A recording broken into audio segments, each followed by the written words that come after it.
Nagpaabot na lang sa schedule sa bidding ang upat ka proyekto sa Barangay Karangan ning Dakbayan.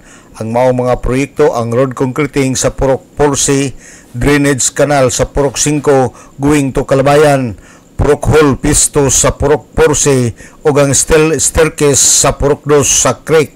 Kining maong mga proyekto ang gipunduhan sa barangay ug mga 600,000 pesos para sa upat ka proyekto aron mapahimuslan sa katawhan.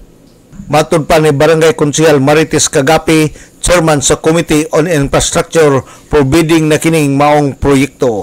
For bidding na ni siya, sir, kaning among road concreting, drainage canal, Purok Hall o steel staircase. Nana ni siya schedule.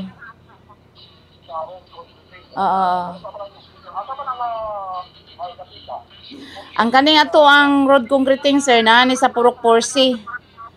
Then 4C. Then ang ato ang drainage canal is sa Purok 5, katong padulong og Kalabayan. Dayon ang Purok Hall, pisto na ni siya kay na may pisto 1 ani, Purok 4C. Then ang steel staircase sa Purok 2, katong hagdan dito sa Creek dapit.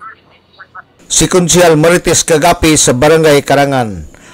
Ug sa dili madugay sugdan na kini sa pagtrabaho paghuman sa bidding alang sa DXDD Radio Campana, radyo sa simbahan, 45 Dudong Bargamento, Danag sa Dakbayan.